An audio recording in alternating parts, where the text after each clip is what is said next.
ஓம் சாந்தி. காலை முரளி பாப் தாதா மதுபன் 9/7/2026।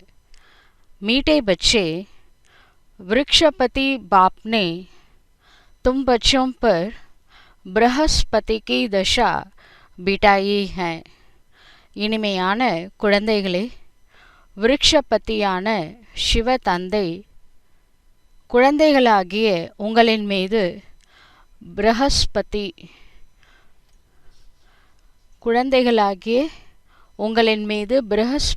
அப்படின்னா குரு தசை அமர்ந்துள்ளது। அபி தும் அவினாஷி சுக்கு கி துனியா மே ஜா ரஹே ஹோ। இந்த குரு தசை உங்களுக்கு வந்ததுனால, குரு பார்வை உங்கள் மேலே பட்டதுனால இப்போ நாம் அழிவற்ற சுகம் நிறைஞ்ச உலகத்திற்கு செல்கின்றோம்। प्रश्न है, अविनाशी बृहस्पति की दशा किन बच्चों पर बैठती है, उनकी निशानी क्या होगी? கேள்வி, அழிவற்ற பிரகஸ்பதியோட தசா எந்த குழந்தைகளின் மீது அமர்ந்து இருக்கின்றது, அவர்களின் அடையாளம் என்னவாக இருக்கும்? பிரகஸ்பதி அப்படிங்கிறது தேவர்களுடைய குரு, 33 கோடி தேவதைகளுடைய குரு பிரகஸ்பதி அப்படின்னு சொல்லுவாங்க। இங்கே குரு தசா அப்படின்றது பிரகஸ்பதியோட தசா। அது 33 கோடி தேவதைகளோட குரு சிவபாபா, அவர் குருவாக இருக்கிறாரு। இப்போ குரு தசை குழந்தைகளாகி நம்ம மேலே இருக்குது। யார் மேலே குரு பார்வை இருக்குது, அவங்களுடைய அடையாளம் என்னவாக இருக்கும், அதுதான் கேள்வி। उत्तर है, जो बच्चे जीते जी देह के सब संबंधों को त्याग अपने को आत्मा निश्चय करते। பதில் சொல்றாரு, எந்த குழந்தைகள் உயிருடன் இருக்கும் பொழுதே தேகத்தின் அனைத்து சம்பந்தங்களையும் தியாகம் செய்து தன்னை ஆத்மா என்று நம்பிக்கை ஏற்படுத்தி கொள்கின்றார்களோ, ஐசே நிக்ஷய் ஆத்மிக புத்தி வாலே பச்சோं पर बृहस्पति की दशा बैठती है। அந்த மாதிரி யாருக்கு ஆத்மா அப்படிங்கிறதுல நம்பிக்கை இருக்கோ, நான் ஒரு ஆத்மா, இது பேசிக்கான லெசன் தான், ஆனால் அதில் யாருக்கு நம்பிக்கை இருக்கோ அவங்க மேலே தான் குரு தசை அமர்ந்திருக்கின்றது। उनके ही सुख का गायन है कि अतीन्द्रिय सुख गोप गोपियों से पूछो। அந்த மாதிரி குரு பார்வை யார் மேலே படுது, அவங்களுக்கு அளவிட முடியாத சுகம் கிடைக்கும்। அதாவது அத்தீந்திரிய சுகம் அப்படிங்கிறது யாருக்கு தெரியும் அப்படின்னா, கோப கோபிகைகளுக்கு தான் தெரியும் அப்படின்னு பாகவதத்தில் புகழ் பாடப்பட்டு இருக்கின்றது। உனக்கு குஷி கபி பி கும் நஹி ஹோ சக்தி। அப்படிப்பட்ட குரு தசை இருக்கிறவங்க, குரு பார்வை யார் மேலே இருக்கோ, யார் ஆத்தம் அபிமானியாக இருக்கிறாங்களோ அவங்க மேலே குரு பார்வை இருக்கும்। அப்படிப்பட்டவர்களுடைய குஷி ஒரு பொழுதும் குறையாத। கீதக ஓம் நமோ சிவாய்। பாடல், ஆத்மாவாகிய நான் தந்தையாகிய சிவபெருமானை வணங்குகின்றேன்। ओम शांति। बच्चों ने महिमा बाप की महिमा सुनी। குழந்தைகள் சிவ தந்தையின் மகிமையை கேட்டீர்கள்। आज के दिन को कहा ही जाता है விருட்சபதி டே। இன்றைய நாளை சொல்லப்படுகின்றது விருட்சபதி டே, அதாவது குருவார்। जिसको मिलाकर कहा है बृहस्पति। இந்த விருட்சபதியை தான் பக்தி மார்க்கத்தில் பிரகஸ்பதி அப்படின்னு சொல்லிட்டாங்க। விருட்சம், கல்ப விருட்சத்தினுடைய அதிபதி யாரு? சிவன் தட்சிணாமூர்த்தியாக இருந்து குருவாக இருக்கிறார்। குரு ஸ்தானத்தில் இருந்து அந்த முனி ரிஷிகளுக்கெல்லாம், அதாவது துவாபரயுகத்தினுடைய ரிஷி முனிவர்கள்லாம் இப்போ சங்கமயுகத்தில் பிகேவாக இருப்பாங்க। அவங்களெல்லாம் வரவழைக்கப்படுகின்றார்கள் இறைவன் பூமிக்கு வருகை புரியும் பொழுது। அவங்களுக்கெல்லாம் இப்போ அஷ்டமகா சித்திகளை, சக்திகளை இறைவன் சொல்லி கொடுக்கிறார், ராஜயோகம் கற்பிக்கின்றார்। இது விருட்சபத்தின்னு சொல்கிறது போல பிரகஸ்பதின்னு சொல்லிட்டாங்க। பிரகஸ்பதி தேவதைகளோட குரு, ரெண்டுமே ஒன்று தான்। விருட்சத்தின் அதிபதியும் அவர் தான். 33 தேவதைகளோட குருவும் அவர் தான். इनको ही गुरुवार भी कहा जाता है. இன்றைய நாள் விருட்சபதி டே, பிரகஸ்பதி டே, குருவார்னு சொல்லலாம். வியாழன், இது குருவார் ஆகும். न सिर्फ गुरुवार परंतु सत गुरुवार है. இது சாதாரண குருவார் இல்லைங்க, சத்து குருவார். சத்து குரு நம்மளுக்கு கிடைச்சிருக்கிறாரு. பங்காலுமே बहुत मानते हैं. பெங்கால்ல இந்த சத்துகுருவை நிறைய பேர் ஏற்றுக்கொள்கின்றார்கள்.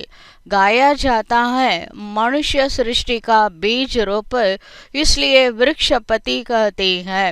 மனித சிருஷ்டியினுடைய விதையானவர் இறைவன், அதனால தான் இன்றைய நாளை விருட்சபதி என்று சொல்கின்றோம். பீஜ் டஹரா தோ பதி பி டஹரா. கல்ப விருட்சத்தினுடைய விதையானவர் இறைவன், கல்ப விருட்சத்தின் அதிபதி, அதனால விருட்சபதி அப்படின்னு சொல்றோம். விருட்சக்கை பீஜிகோ பாப்பு பி கஹேங்கே. விருட்சத்தினுடைய விதையை அப்பான்னு சொல்லலாம். உன்சே விருட்ச உற்பன்ன ஹோத்தா ஹை. அவரிடமிருந்து தான் இந்த விருட்சம், கல்ப விருட்சமே உற்பத்தி ஆகின்றது. யஹ மனுஷ்ய சிருஷ்டி ரூபி ஜாடு, இன்கா பீஜ் ஊப்பர் மே ஹை. இது மனித சிருஷ்டி ரூபமான மரமாகும், இதன் விதை மேலே இருக்கின்றது.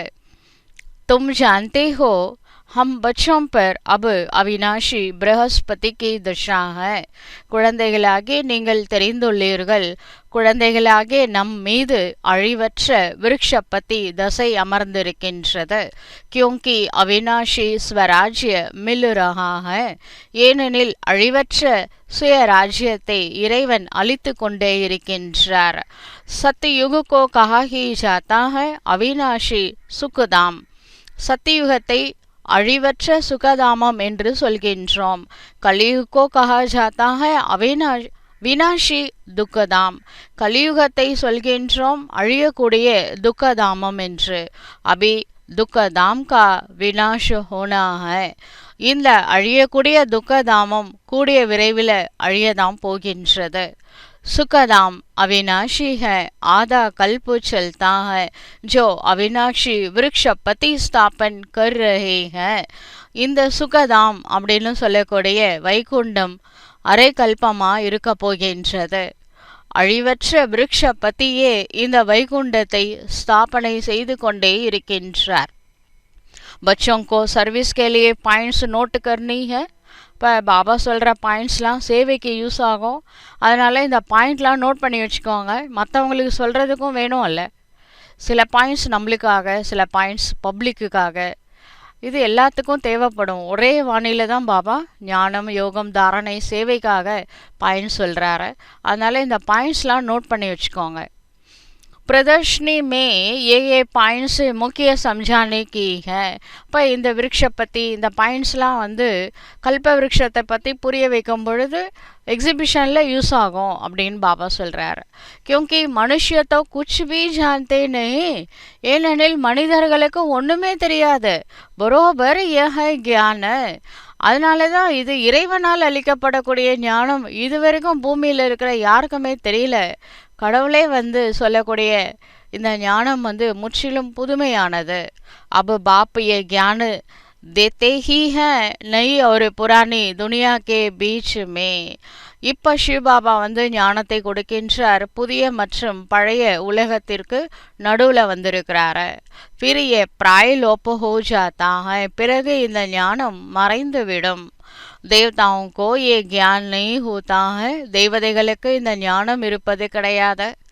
अगर ये चक्र का ज्ञान हो तो फिर राजाई में मजा ही ना आए. ஒருவேளை இந்த சக்கரத்தோட ஞானம் இருந்துச்சுன்னு வச்சுக்கோங்களேன், அப்போ அந்த ராஜ்யம் செய்யும்போது ஒரு அந்த குஷி வந்து தேவதைகளுக்கு இருக்காது. நம்ம திருப்பி கீழே இறங்க போகிறோன்னு தெரிஞ்சால் எப்படி சந்தோஷமாக தேவதைகள் இருக்க போகிறாங்க. இப்போ நாம் மேலே போகிறோன்னு தெரிஞ்சால் ஒரு தனி மஜா வருது, குஷி வருது. தேவதைகள் கீழே இறங்க போகிறோன்னு தெரிஞ்சால் துக்கப்படுவாங்க தானே. அதனால் தேவதைகளுக்கு இந்த ஞானம் முற்றிலும் இருக்காது. अभी भी तुमको ख्याल होता है ना, क्या राज्य लेकर फिर हमारी ये हालत होगी. சில சமயம் பிகேஸே நினைக்கிறாங்க, என்ன பாபா நம்ம தேவதை ஆனாலும் திருப்பி கலியுகத்தில் இறங்கி தானே வரணும், பேசாமல் பேசாமல் உன் கூட இருந்துடுறேன் அப்படிலாம் பிகேவே சொன்னால், அப்புறம் தேவதைகளுக்கு அந்த ஞானம் தெரிஞ்சால் என்ன பண்ணுவாங்க? நீங்களே இப்படி சொன்னீங்கன்னா தேவதைகள் என்ன பண்ணுவாங்க? ஐயோ வேணவே வேணாம், நான் பரந்தாமத்திலே இருக்கிறேன், தேவதையே வேணான்னு நினைப்பாங்க. அதனால் அவங்களுக்கு அது மறைக்கப்படும். இந்த ட்ராமா அந்த உதவிலாம் செய்யும். நல்லா போன பிறகு நடந்தது இந்த பிறகு ஞாபகம் இல்லைல்ல, அதே போல் இந்த ஞானம் முற்றிலும் மறந்து விடுவீர்கள். परंतु ये तो ड्रामा बना हुआ है, चक्र को फिरना ही है. ஆனால் இது ட்ராமா அப்படி தான் இருக்குது. இந்த சக்கரம் சுற்றி கொண்டே இருக்கும். மறதி அப்படின்றது கூட சில சமயம் தேவைப்படுதில்லை. இப்போவே பாஸ்ட் மறங்க அப்படின்னு பாபா சொல்கிறாரு. அப்போ ஃபுல் நாலேஜ் இருந்தான்னா ஆகிறது. நாலேஜு கூட சில சமயம் மறக்க வேண்டியதாக இருக்குது இல்லைங்களா? அதனால தான் சத்தியுகத்தில் தேவதைகள் சந்தோஷமாக இருப்பாங்க. இந்த ஞானம் மறந்ததுனால கீழே இறங்க போகிறோன்னு தெரியாதில்ல. அதுதான் பக்தியில் என்ன சொல்லிட்டாங்க, இந்த தில்லை அப்படிங்கிறது எல்லைக்கு அப்பாற்பட்ட விஷயம். ட்ராமாவுடைய சீக்ரெட் அதில் அந்த அப்பஸ்மரன் காமிச்சிருக்காங்க. அப்பஸ்மரன் அப்படின்றவர் நினைவை மறக்க செய்யக்கூடியவர் அப்படின்னு அர்த்தம். वर्ल्ड की हिस्ट्री जारफी रिपीट हो रही है. உலகத்தின் வரலாறு மற்றும் புவியியல் மீண்டும் ரிப்பீட் ஆகி கொண்டே இருக்கின்றது. कैसे रिपीट हो रही है ये तुम बच्चे जानते हो. எப்படி ரிப்பீட் ஆகிறது அப்படின்ற விஷயம் குழந்தைகளாகிய உங்களுக்கு மட்டுமே தெரியும். यह है मनुष्य सृष्टि. இது மனித சிருஷ்டி ஆகும். तुम्हारी बुद्धि में मूल वतन का जाड़ भी है. குழந்தைகளாகிய உங்களுடைய புத்தியில் மூலவதனம் பரந்தாமத்தோட மரமும் ஞாபகத்தில் இருக்கு. இப்போ எல்லாத்தையும் ஞாபகப்படுத்துகிறார். அப்போ ஸ்மரன் மறக்க வச்சாரு. சிவபாபா வந்து ஸ்மிருதி கொடுக்குறார், ஸ்மரன் ஞாபகப்படுத்துகிறார். செக்ஷன் சப்கா அலக் அலக் ஹை. மூலவதனத்தில் கூட தேவதைகளோட செக்ஷன் வந்து தனி. ஒவ்வொரு டிபார்ட்மெண்ட் ஹெட்டு வந்து யாருன்னா தர்மஸ்தாபகர்கள். அவங்களுக்கு கீழே வந்து ஒரு அந்த டிபார்ட்மெண்ட்டை சார்ந்த ஆத்மாக்கள். ஒவ்வொரு ரிலீஜியனும் தனித்தனியாக பரந்தாமத்தில் இருக்கும்.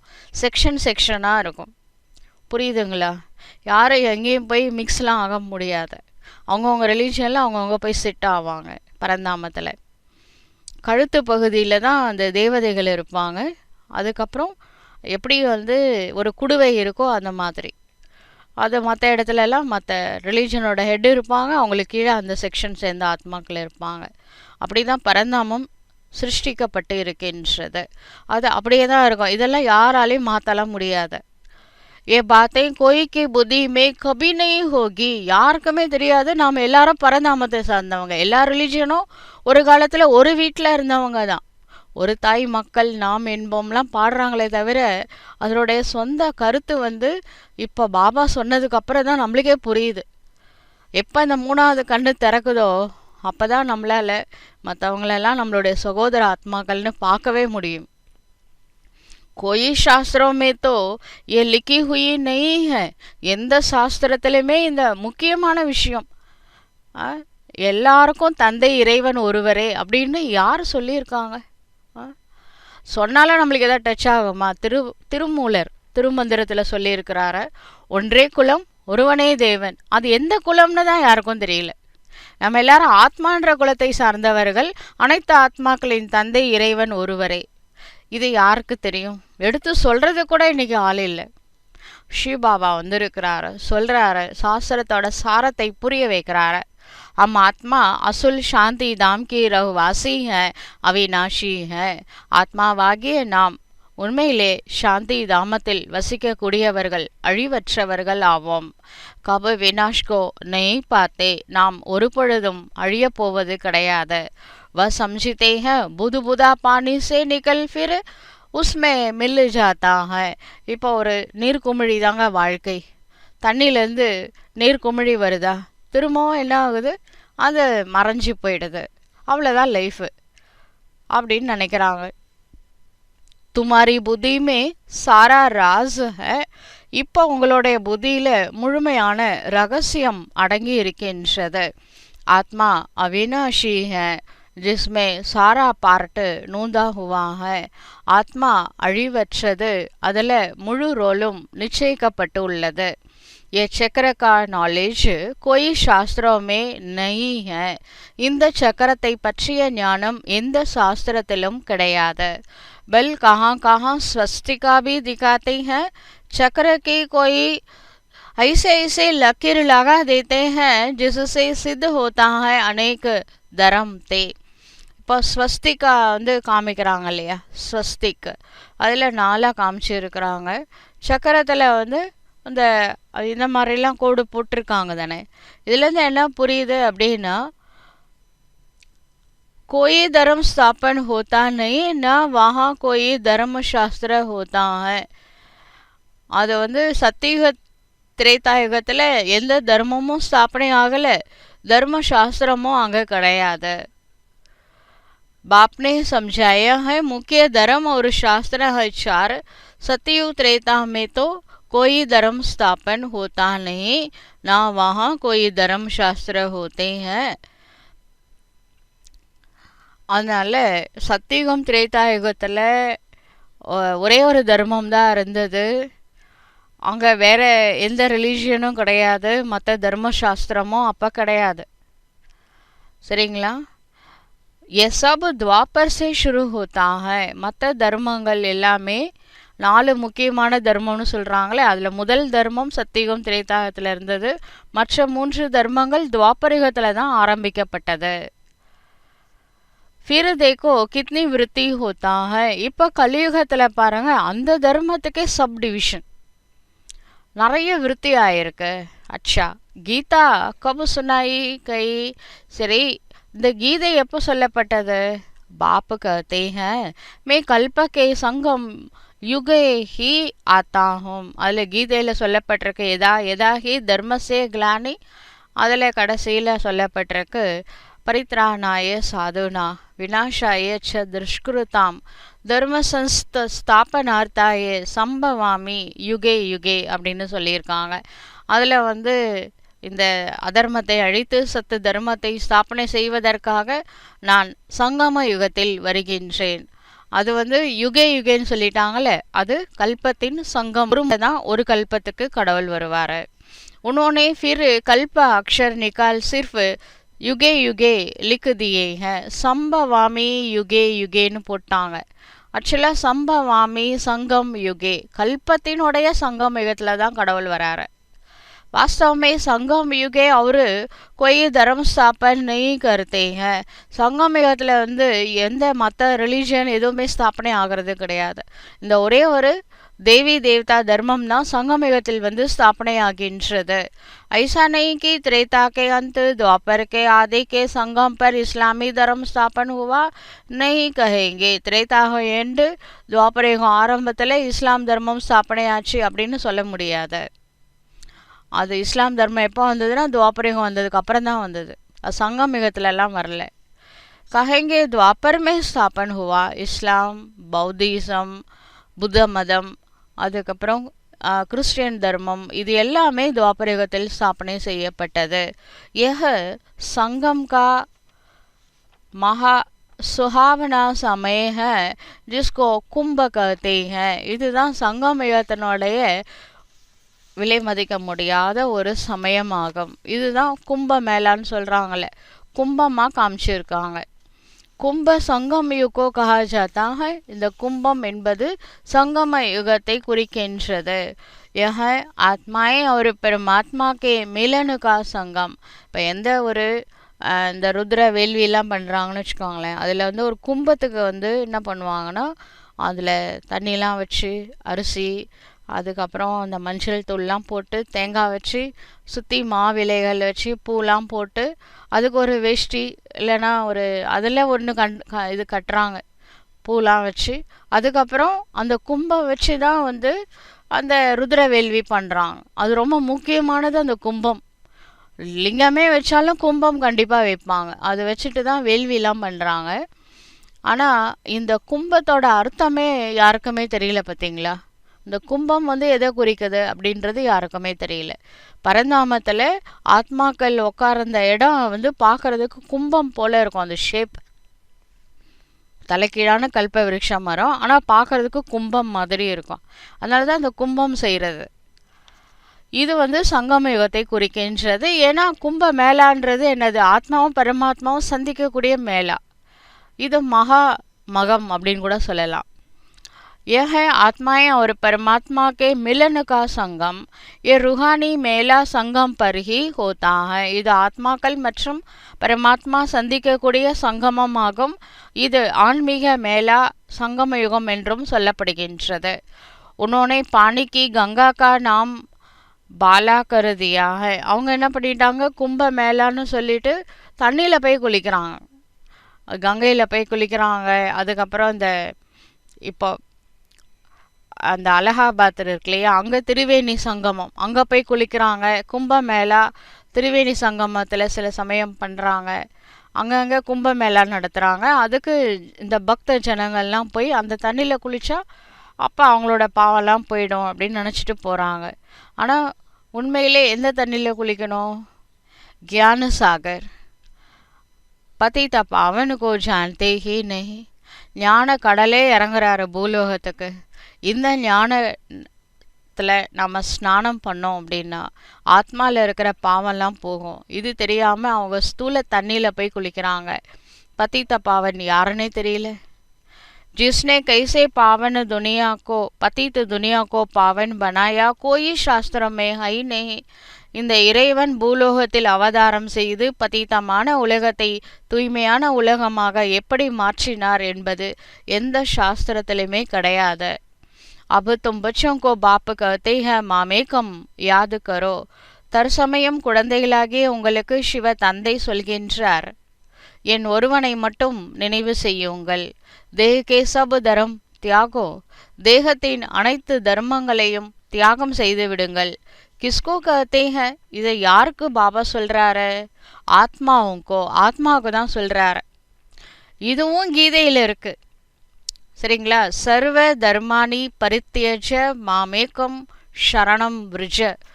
தேகத்தினுடைய அனைத்து தர்மங்கள், தேகத்தோட தர்மம் தான் அந்த கேஸ்ட், ரிலீஜன், லாங்குவேஜ், நேஷனாலிட்டி, அப்புறம் ஜெண்டர், ஆண் பெண் நினைக்கிறது கூட தேகத்தோட தர்மம் தான். எல்லா தர்மத்தையும் மூட்டை கட்டிடுங்க.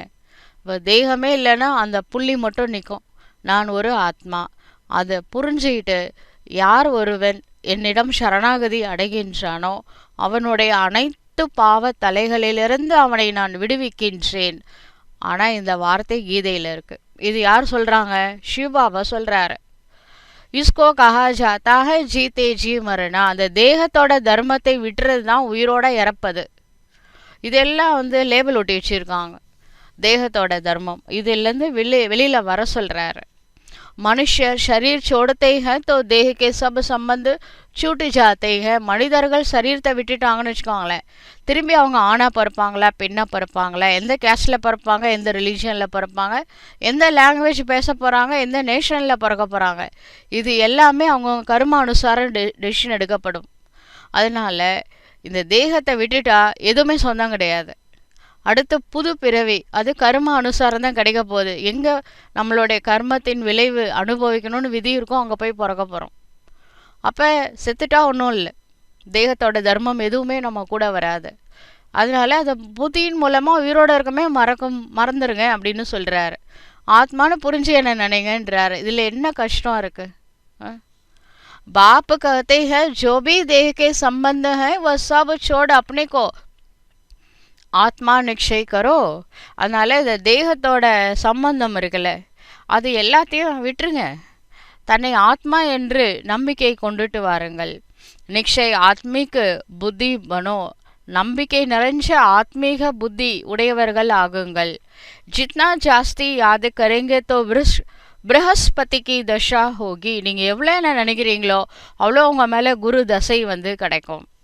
जांच करो हम शिव बाबा को कितना याद करते हैं. செக் பண்ணி பாருங்க, நான் சிவ தந்தையை எவ்வளவு நினைவு செய்கின்றேன். याद से ही कट निकलती जाएगी और तुमको खुशी होगी. எவ்வளோ பாபாவை நினைவு செய்கின்றோமோ அவ்வளோ ஆத்மாவில் இருக்கிற கரை நீக்கப்படும். நீங்களும் ரொம்ப சந்தோஷமா खुशी நிறைந்தவர்களாக ஆகிவிடுவீர்கள். तुम महसूस कर सकते हो हम आत्मा कितना बाप को याद करते हैं. உங்களால் உணர முடியும், நான் ஆத்மாவாகிய நான் எவ்வளோ நான் பாபாவை நினைவு செய்கின்றேன் என்று. अगर कम याद करेंगे तो कट भी कम निकलेगी. நான் கொஞ்சமாக நினச்சா சிவ பாபா எப்படி தெரியுமா, நீங்கள் கொஞ்சமாக நினச்சா நான் கொஞ்சமாக ஆத்மாவில் இருக்கிற பாவத்தை நீக்கிறேன், அதிகமாக நினச்சா அதிகமாக நீக்குவேன். நீங்கள் எவ்வளோ நினைக்கிறீங்களோ அவ்வளோதான் பாவம் நீக்கப்படும். எல்லாம் ஒரு பிஸ்னஸ் தான் இது கூட அப்படின்றாரு. நீங்கள் எவ்வளோ இன்வெஸ்ட்மெண்ட் பண்ணுறீங்களோ அப்படி தானே அவரும் செய்வார். நாம் கொஞ்சமாக நினச்சா அவரும் கொஞ்சமாக நீக்குவார். குஷி பி கம்மு ரஹேகி பது பி கம்மு பாயங்கே. நீங்கள் கொஞ்சமாக பாபாவை நினச்சிங்கன்னா கொஞ்சமாக பாவம் போகும், குஷி கூட கொஞ்சமாக கிடைக்கும், பதவி கூட கொஞ்சமாக கிடைக்கும். ஆத்மா ஹி சத்தோ ரஜோ தமோ பந்தி ஹை. ஆத்மா தான் சத்தோ ரஜோ தமோவாக ஆகின்றது.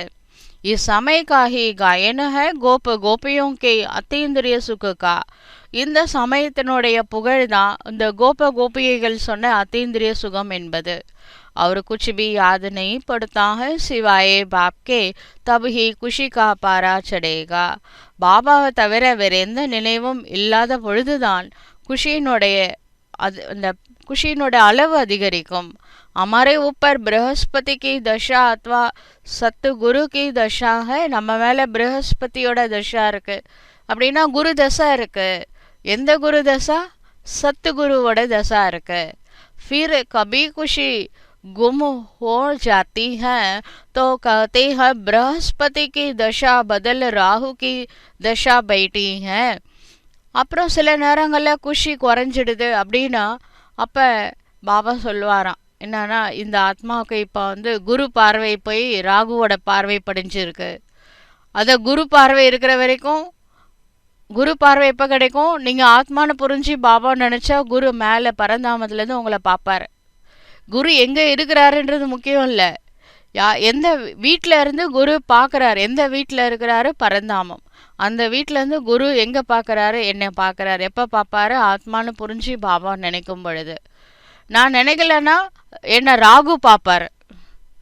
குரு தசை கிடைக்கலன்னா அடுத்த இருக்கவே இருக்கு ராகு தசை. ராகு தசையில் தான் குருவே கிடச்சிருக்கிறாரு.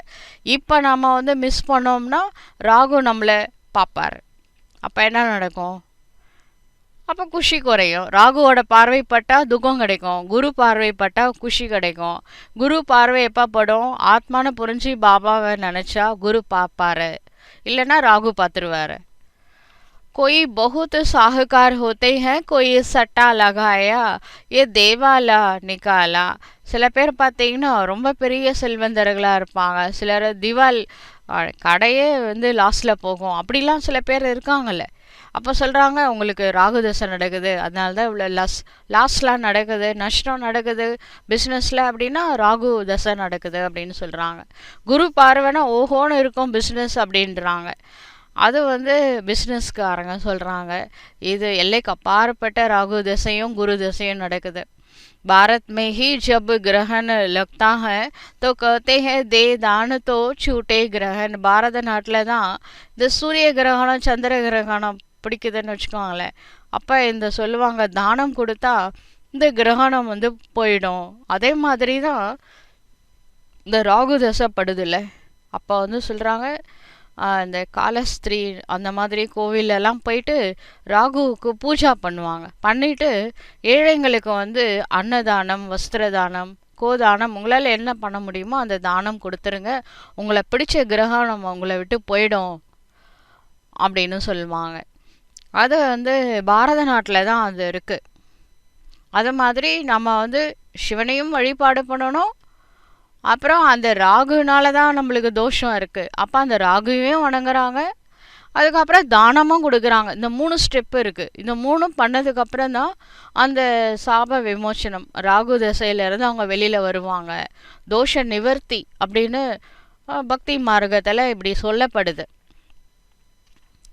तुम्हारा देवी देवता धर्म भी 16 कला संपूर्णता उनको ग्रहण लगा हुआ है. இது எல்லைக்கு அப்பாற்பட்ட ராகு தசை. ஒரு நாள் சூரிய கிரகணம், ஒரு நாள் சந்திர கிரகணம் இல்லை. நம்ம 2500 வருஷமாகவே சூரிய வம்சத்தை சார்ந்தவங்களுக்கு சூரிய கிரகணம், சந்திர வம்சத்தை சார்ந்தவங்களுக்கு சந்திர கிரகணம் பிடிச்சிருக்கு. இது தோஷ நிவர்த்திக்கு என்ன பண்ணணும்? நம்ம சிவபாபாவை நினைக்கணும். நம்ம பூஜைலாம் எதுவும் பண்ண வேணாம், பாபாவை மனசால நினச்சா போதும். அடுத்து தானம் கொடுக்கணும். நம்ம கோதானம் வஸ்திர தானம்லாம் கொடுக்க வேணாம். 5 விகாரங்களை அதே சிவனுக்கு தானமாக கொடுத்துருங்க. சர்வம் சிவார்ப்பணம். 5 விகாரங்களை நம்ம சிவார்ப்பணம் பண்ணிட்டோம்னா நம்மளை பிடிச்ச தோஷம் இதோட போயிடும். राहु की दशा बैठती है, इसलिए देवताओं के आगे जाकर गाते हैं, आप सर्वगुण संपन्न हम पापी கப்பட்டி है. அதனால யாருக்கெல்லாம் ராகு தசை படிஞ்சிருக்கோ இவங்கெல்லாம் முன்னாள் தேவதையா இருப்பாங்க, அதெல்லாம் மறந்துடுவாங்க. அவங்க அதே தேவதைகளுக்கு முன்னாடி போய் சொல்றாங்க, நீங்க அனைத்து குணங்களும் நிறைஞ்சவங்க, நாங்க ரொம்ப பாவமான ஆத்மாக்கள், கள்ளம் கபடம் உள்ளவர்கள், நீங்க கள்ளம் கபடம் அற்றவர்கள், அப்படி எங்களோட தோஷத்தை நீக்குங்க அப்படின்னு தேவதைகளுக்கு முன்னாடி போய் கேட்குறாங்க. அபி தும் சம்ஜித்தே ஹோ ராகு கி கிரகண லக்னே சே சப் காலே பன்னு கயே ஹை. இப்போ விஷயம் உங்களுக்கு புரிஞ்சிச்சுன்னு நினைக்கிறேன். அதாவது ராகுவோட கிரகணம் படிஞ்சதுனால உங்களுக்கு அந்த ஆத்மா வந்து எப்படி இருக்கு, அமாவாசை போல கருப்பாக இருக்கு ஆத்மா. சந்திரமாக்கி பிச்சாடிமே லக்கீர் ஜாக்கர் தீங்க, இந்த முழு பௌர்ணமி அப்படி நிறைஞ்ச அமாவாசை ஆகுது. ஆனால் அதில் ஒரு சின்ன கோடு மட்டும் லைட்டாக தெரியும் அமாவாசைக்கு அன்னைக்கு கூட. அது வந்து என்னால் லைட்டாக ஒட்டிகிட்டு இருக்க நாலேஜ். அப்போ பாபா வந்து என்ன பண்ணுறாரு, ஞான நெய்யை ஊற்றுறாரு. அப்போ அப்படியே பிடிச்சிக்குது. தேவ ஆத்மாக்களுக்கு அது பிக்கப் பண்ணிக்கிறாங்க. बाप भी समझाते हैं तुम देवी देवताओं के भी चित्र है.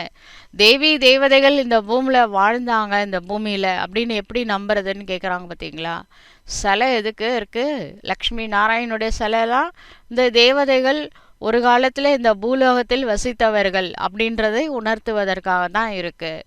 गीता ही आदि सनातन देवी देवता धर्म का शास्त्र है. இந்த கீதை தான் ஆதி சனாதன தேவி தேவதா தர்மத்தின் சாஸ்திரமாகும். परंतु ये अपने धर्म को नहीं जानते हैं. ஆனால் இவர்களுக்கு அந்தந்த தர்மத்தை பற்றி எதுவுமே தெரியாது. ரிலீஜியஸ் ஹெட்ஸ் கி கான்ஃபரன்ஸ் கருத்தே हैं. ரிலீஜியனோட ஹெட் இருக்காங்க இல்லையா, அவங்களுக்கெல்லாம் ஒரு கான்ஃபரன்ஸ்லாம் பண்ணுறாங்க. तुम वहाँ भी समझा सकते हो ईश्वर सर्वव्यापी तो है नहीं. அந்த ரிலீஜியன் ஹெட் கான்ஃபரன்ஸில் போய் சொல்லுங்கள், ஈஸ்வரன் சர்வவியாபி கிடையாது அப்படின்னு சொல்லிட்டு. ஏன்னா ஈஸ்வரன் சர்வவியாபியாக இருந்தால் இன்றைக்கி ஏன் உலகத்தில் இவ்வளோ துக்கம் அசாந்தி இருக்குது?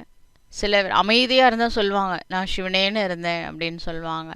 அப்போ சிவனே இந்த பூமியில் இருக்கிறாருன்னா உலகத்தில் அமைதி தானே இருக்கணும்.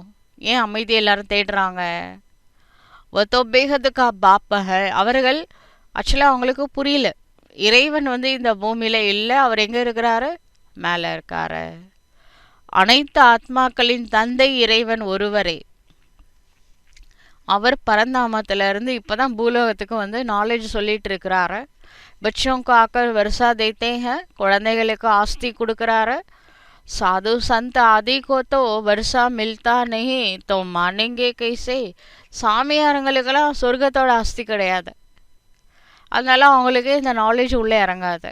ஏன்னா சொர்க்கத்தில் ஃபேமிலி சிஸ்டம், டோட்டல் ஃபேமிலி தான் இருப்பாங்க, எல்லாருமே ஃபேமிலி மெம்பர்ஸ் தான், அங்கே சாமியாரங்களே கிடையாது. அப்போ அந்த சாமியாரங்களுக்கு நாலேஜ் எப்படி ஏற்றுப்பாங்க? तुम बच्चों को ही वर्षा मिलता है. குழந்தைகளாகி நீங்கள் தான் சத்தியுகத்தை பார்த்துருக்கீங்க, அப்போ உங்களுக்கு எமர்ஜ் ஆகும். முக்கிய बात है ही सिद्ध करने की कि ईश्वर सर्वव्यापी नहीं है. இதை முக்கியமான விஷயம் ஒன்று ப்ரூஃப் பண்ணுங்க, ஈஸ்வரன் सर्वव्यापी கிடையாது. शिव जयंती होती है, शिव जयंती कहो अथवा रुद्र जयंती कहो. रुद्र ये ज्ञान यज्ञ रचते हैं, है तो शिव है. இப்போ சொல்லுங்க, சிவ ஜெயந்தின்னு சொல்கிறாங்களே, சிவ ஜெயந்தினா என்ன அர்த்தம்? சிவன் இந்த பூமிக்கு அவதாரம் எடுத்த நாள். அப்போ சிவன் இந்த பூமிக்கு அவதாரம் எடுக்கிறாரு, பூமிக்கு வராரு அப்படின்னா அதுக்கு முன்னாடி இல்லைன்னு தானே அர்த்தம். அப்புறம் எப்படி நீங்கள் ஈஸ்வரன் சர்வவியாபின்னு சொன்னீங்க? சரி, சம்பவாமி யுகே யுகேன்னு சொல்லிட்டீங்க, அப்போ ஒவ்வொரு யுகத்துக்கும் வராரு. அப்போ அவர் வர்றதுக்கு முன்னாடி இங்கே இல்லைன்னு தானே அர்த்தம். நீங்கள் ஒவ்வொரு யுகமே வச்சாலும் அவர் அந்த யுகத்துக்கு அந்த அவதாரம் எடுக்கிறதுக்கு முன்னாடி இங்கே இல்லைன்னு தானே அர்த்தம். அதனால தானே அவதாரம் எடுக்கிறாரு. யோசிச்சு பாருங்க. சிவன் அப்படின்னு சொன்னாலும் சரி, ருத்ரா அப்படின்னு சொன்னாலும் சரி, சிவ ஜெயந்தி ருத்ர ஜெயந்தி எல்லாமே ஒன்று தான். சிவன் இந்த பூமியில் வந்து ருத்ர ஞான வேள்வியை படைக்கின்றார். வஹி கீதா கியான யக்ய, இந்த ருத்ர ஞான வேள்வி தான் கீதை ஞான யக்யம் அப்படின்னு கூட சொல்லலாம்.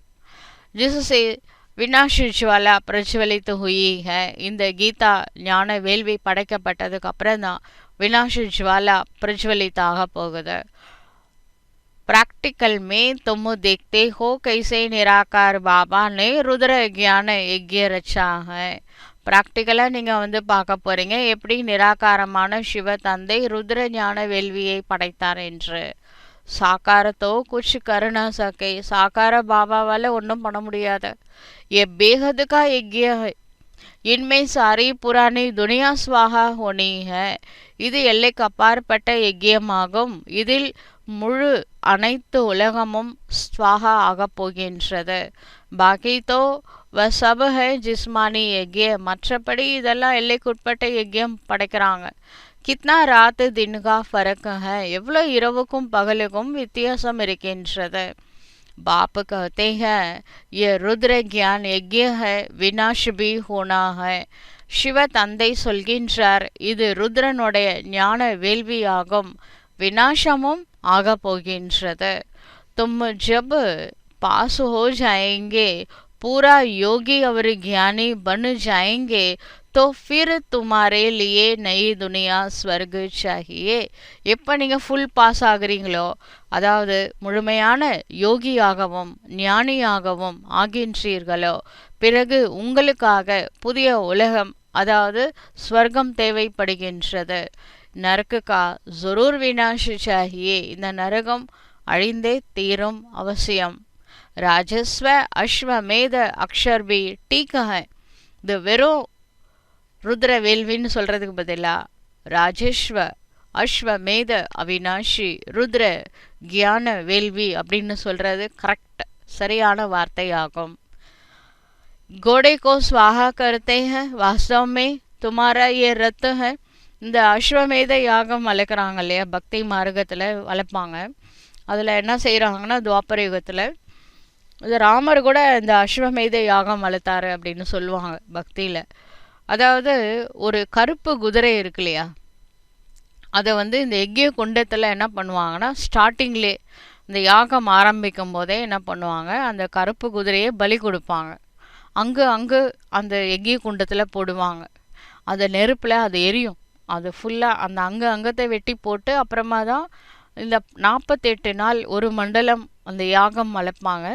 இந்த யாகம் வளர்க்கும் பொழுது நடுவில் யார் வந்தாலும் சரி அவங்களுக்கு இல்லைன்னு சொல்லக்கூடாது. அப்போ தான் இந்த அஸ்வமேத யாகம் பூர்த்தி அடையும். 48 நாள் மகா தானம் பண்ணிகிட்டே இருப்பாங்க. கடைசியில் இதை பூர்த்தி ஆகிடுச்சுன்னு எப்போ தெரியல, 48வது நாள் யக்யம் பூர்த்தி அடையும் பொழுது அந்த யக்ய குண்டம் எரிஞ்சிட்ருக்கிற அந்த யக்ய குண்டத்திலிருந்து ஒரு ஒயிட்டு கலரில் வெள்ளை குதிரை வெளியில் வரும், உயிரோடு வெளியில் வரும். இவங்க வெட்டி போட்டது கருப்பு குதிரையே, ஆனால் வர்றது வெள்ளை குதிரை. அந்த வெள்ளை குதிரை வெளியில் வந்ததுக்கப்புறம் அது எங்கெல்லாம் போகுதோ அதெல்லாம் அந்த நாட்டு ராஜாவுக்கும் சொந்தம். அப்படி எதிர்க்கணுன்னா குதிரை கட்டி போட்டால் அவங்க அந்த ராஜாவோட போர் புரியணும். போர் புரிஞ்சு ஜெயிச்சா அந்த நாடு இவங்களுக்கு வந்துடும். அதுக்கு வந்து அஸ்வமேத யாகம்னு பேர். ஆனால் இங்கே அஸ்வம்ன்றது எதை குறிக்குது அப்படின்னா, நம்ம உடம்பு தாங்க. பிளாக் குதிரைன்றது பதீத்தமான சரீரம். அங்கத்தை நம்ம சேவையில் கொடுக்குறோம் திருஷ்டி மூலமாக. மற்றவங்க எல்லாரும் நல்லா இருக்கட்டும், ஆத்மீக திருஷ்டி. அது நம்ம பார்க்குறோம்ல, சுப பாவனை வைக்கிறோம், அது கண்ணு மூலமாக சேவா. நல்ல வார்த்தையில் காதால் கடவுளோட மகா வாக்கியத்தை கேட்குறதே ஒரு சேவா தான். இறைவனோட புகழ் பாடுறது அது மிகப்பெரிய சேவா. அது வாயால் செய்கிற சேவா. அப்புறம் கையால் ஈஸ்வரனுடைய காரியம் செய்கிறோம்ல, சேவா பண்ணுறோம்ல, கர்மனா சேவா, இது கையினால் சேவா பண்ணுறோம். ஸ்ரீமத் படி நடக்கிறது காலால் சேவா பண்ணுறோம். இப்படி நம்ம அங்கத்தை ஈஸ்வரனுடைய சேவையில் யக்ய சேவையில் கொடுக்க இந்த பதீதமான அங்கம் வந்து என்னவா மாறிடும், தூய்மையான ஃபரிஷ்தாவாக நம்ம கம்ப்ளீட் ஆனதுக்கப்புறம் ஃபரிஷ்தா ஆத்மா வெளியில் ஒளி உடலோட வெளியில் வரும். एक दक्ष प्रजापति का भी यज्ञ रचते हैं उनकी भी कहानी है. இந்த யஜ்யத்தோடைய தலைவர் யாருன்னா பக்தி மார்க்கத்தில் தக்ஷ பிரஜாபதி அப்படின்னு சொல்லுவாங்க. அவர் தான் இந்த யாகத்தை பற்றி நிறைய சாஸ்திரங்கள் எழுதியிருக்கிறார். யஜ்யம் எப்படி வளர்க்குறது எல்லாமே எழுதியிருக்கிறாரு. இந்த தக்ஷன் வந்து யாருன்னா தாட்சாயினியோட அப்பா. அப்படிதாங்க பக்தியில் கதை சொல்லியிருக்காங்க. தாட்சாயினி யார், தக்ஷன் யார், இப்போ எல்லாமே நம்மளுக்கு கம்ப்ளீட்டாக புரியுது இல்லை. அபு தும் பச்சோங்கோ கித்னா குஷி ஹோனி சாஹியே. இப்போ குழந்தைகளாகிய உங்களுக்கு எவ்வளோ குஷி வேணும். இந்த தாட்சாயினி கடைசியில் தன்னையே அந்த யஜ்ய குண்டத்தில் விழுந்து அவங்க எரிச்சிப்பாங்க. அதுக்கப்புறம் அவங்க உடம்ப வந்து என்ன பண்ணுறாருன்னா சங்கர் வந்து அந்த உடம்பை எடுத்துக்கிட்டு சுற்றிட்டு இருப்பார். அப்போது விஷ்ணு வந்து இது பக்தி மார்க்கத்தோட கதை. விஷ்ணு வந்து என்ன பண்ணுவார்னா சுதர்ஷன சக்கரத்தினால பீஸாக ஆக்கிடுவார் அந்த பொணத்தை. அப்போ ஒரு பீஸ் எங்கே போய் விழுதோ அதெல்லாம் ஒரு சக்தி பீடமாக மாறும். ஒரு 52 இடத்துல விழும். ஒவ்வொரு இடமும் வந்து சக்தி பீடமாக இருக்கும். இங்கே மேலே இருந்து, அதாவது நம்ம பாரத நாடு ஃபுல்லாக அந்த அம்மனோட உருவம் ஒரு பீஸ் ஒரு இடத்துல விழுந்தது. அந்த காசியில் விழுந்தது மணிகார்ணிகா அப்படின்னு சொல்லுவாங்க. காது விழுந்து இருக்கிற இடம் அது.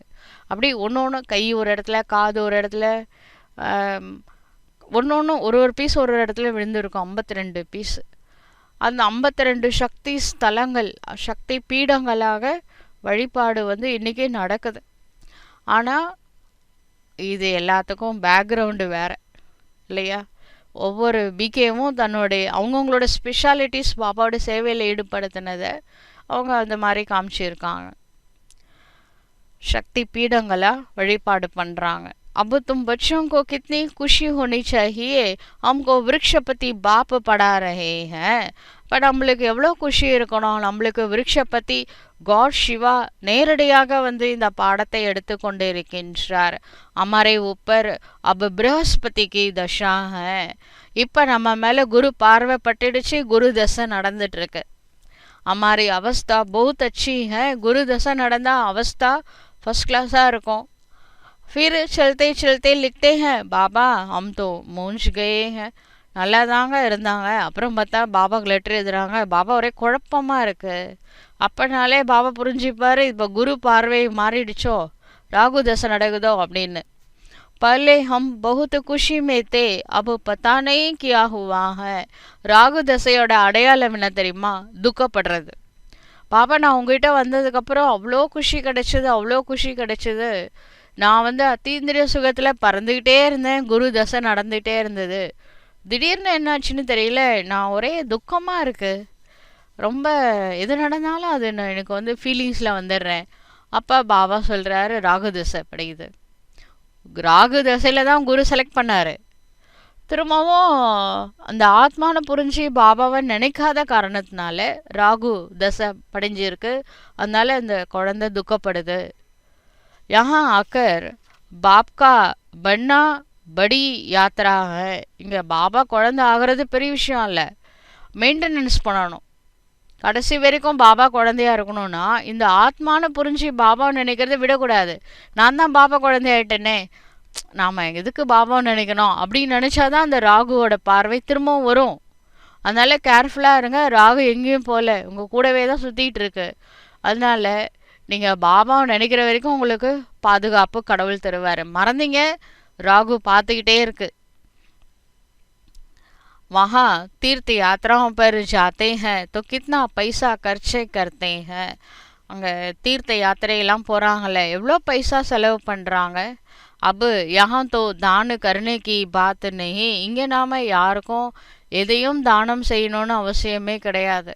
நம்ம கோதானம், வஸ்திர தானம், பூதானம்னா நிலத்தை தானமாக கொடுக்கறது, சொர்ண தானம்னா நகையை தானமாக கொடுக்கறது, தங்கத்தை தானமாக கொடுக்கறது, வஸ்திர தானம்னா உடை தானமாக கொடுக்கறது, அப்புறம் அந்த அன்னதானம்னா அந்த உணவை தானமாக கொடுக்கறது. இது எல்லாம் வந்து ஸ்தூலமான தானம். இப்படிலாம் கொடுத்தா உங்களை பிடிச்ச தோஷ நிவர்த்தி ஆகிறதுக்கு தானம் கொடுங்க அப்படின்னு சொல்கிறாங்க. ஆனால் இங்கே பாபா என்ன சொல்கிறாரு, விகாரங்களை தானமாக கொடுங்க, பாபாவை நினைங்க, அவ்வளோதான் மேட்ரு. वह जिस्मानी यात्राएं तुम्हारी है रूहानी யாத்ரா. அவங்க செய்கிறது உடல் சம்பந்தப்பட்ட தீர்த்த யாத்திரை போகிறாங்க, நீங்கள் செய்கிறது ஆத்மா செய்யக்கூடிய யாத்திரையாகும். ஜிஸ்மானி யாத்ரா சே ஃபாய்தா குச் பி நஹி. இந்த உடம்பு தூக்கிட்டு நீங்கள் ஊர் உலகம் எல்லாம் சுற்றிட்டு வாங்க, ஒரு லாபமும் கிடையாது. இந்த சொல்லுவாங்களே, இந்த கார்த்திக் கிளம்புனார், உலகத்தை சுற்றிட்டு வந்தார் மயில் வாகனத்தில். ஆனால் விநாயகர் என்ன பண்ணார், தாய் தந்தை தான் உலகம்னு சுற்றிட்டு ஞானக்கனி வாங்கிட்டார். பார்த்தீங்களா, விஷயம் அதில் தான் இருக்குது. நீங்கள் பாபா தான் உலகம் நினைங்க, ஞான செல்வம் ஞானக்கனி உங்களுக்கு பாபா கொடுத்துருவார். நீங்கள் ஸ்தூலமாக எவ்வளோதான் தீர்த்த யாத்திரை பக்தி மார்க்கம் அது கார்த்திக் பண்ணது, அப்படி சுற்றிட்டு வந்தாலும் கடவுள் கிடைக்க மாட்டார். அதனால் விஷயம் எங்கே இருக்குது, ஞானம் வேணுமா, தாய் தந்தையை உலகமாக்குங்க. गीत में भी है ना चारों और लगाए फेरे फिर भी ஜனம் ஜென்மாந்தர் தூர் ரஹே. இது பக்தி மார்க்கத்தில் கூட புகழ் பாடப்பட்டிருக்கு. நானும் இந்த கடவுளை நாலாப்புறமும் தேடினேன், சார்தாம் யாத்திராலாம் பண்ணேன், ஆனாலும் தூரமாக இருக்கேனே.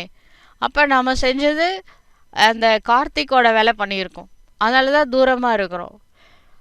நம்ம என்ன பண்ணியிருக்கணும், கணேஷோட வேலை பண்ணியிருக்கணும். அப்போ நம்ம இப்போ க்ளோஸ் ஆகிறதுக்கு காரணம் என்னது, தாய் தந்தை தான் உலகம், எனக்கு அம்மையப்பன் தான் உலகம், சிவபாபா தான் உலகம் அப்படின்னு எப்போ நினைக்கிறேனோ அப்போ தான் நான் சிவனோட க்ளோஸ் ஆக முடியும். अभी तुम समझते हो कितनी ढेर यात्राएं की होगी.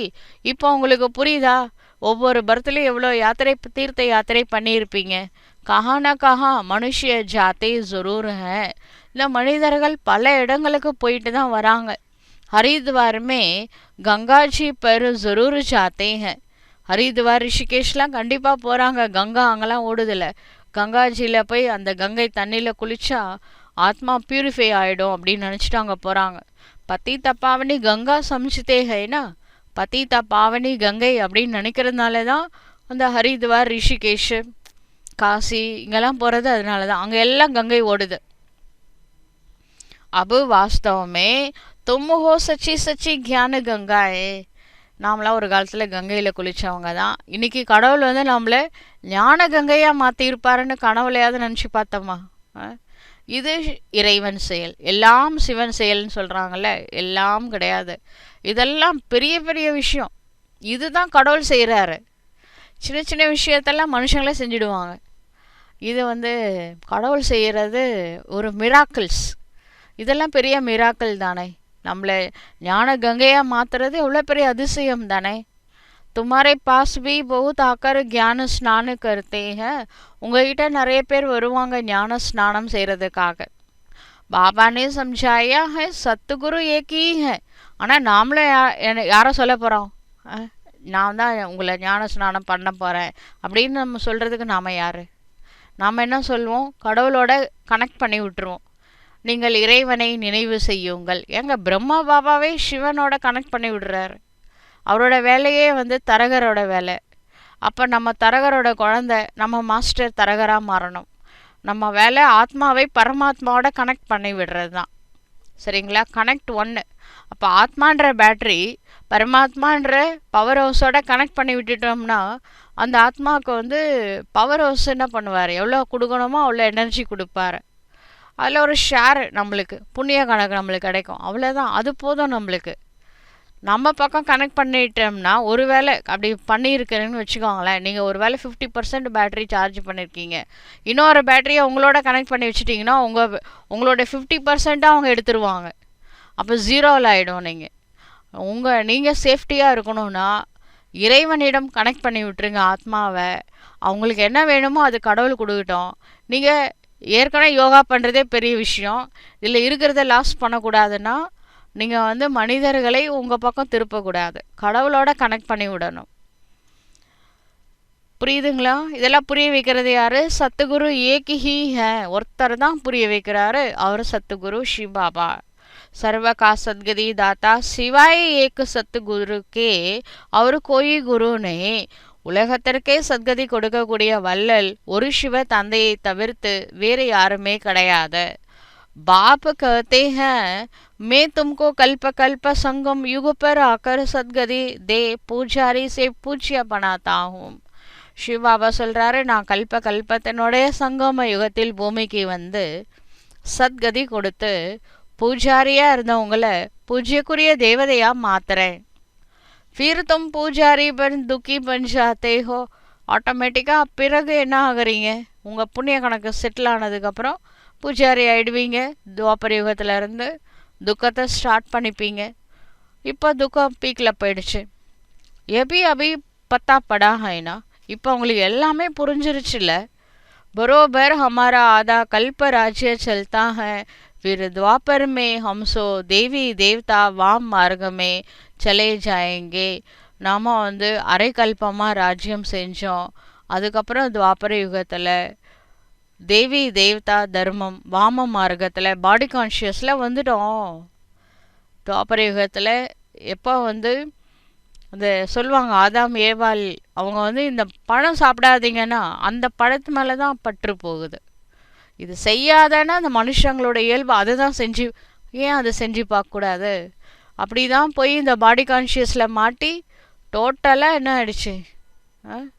இன்றைக்கி வந்து பாடி கான்ஷியஸோட உலகமே உட்காந்துட்ருக்கு. இதில் ஃபஸ்ட்டு போய் மாட்டினது இந்த தேவதைகள் தான். ஆதாம் ஏவாள் யார்? பிரம்மா சரஸ்வதி. இவங்க போய் மாட்டினாங்க.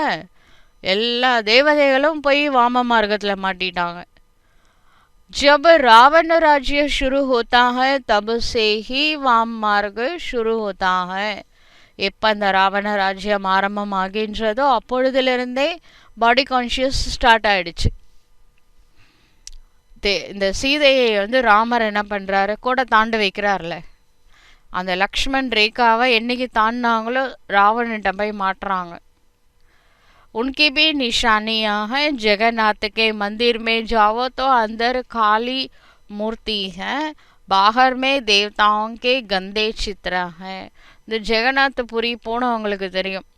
அங்கே உள்ளே வந்து 3 கருப்பா சிலை இருக்கும். அந்த 3 சிலை யார்? ஒன்று வந்து பரசுராமர், ஒன்று கிருஷ்ணர், ஒன்று சுபத்ரா. 3 பேரோட சிலை உள்ளே இருக்கும். அது கருப்பு சிலையாக வச்சுருக்காங்க. வெளியில் வந்து அந்த கோவிலோட பிரகாரத்துலலாம் வந்து சிலைங்க இருக்கும். ஆனால் அது கந்தாவான சிலையாக வச்சுருப்பாங்க. தேவதைகள் தவறு செய்கிறா போல் வச்சுருப்பாங்க.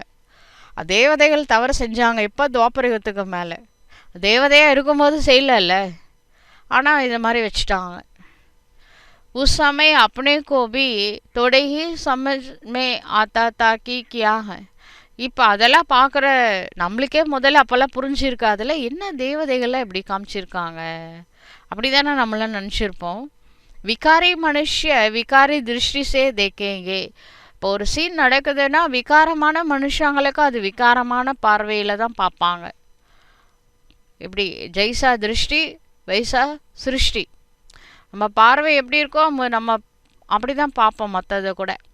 तो समझते थे देवताएं भी विकारी थे. அப்பா என்ன நினைக்கிறாங்க, தேவதைகள் கூட விகாரத்தில் போனாங்க. ये लिखा हुआ है देवताएं वाम मार्ग में जाते हैं.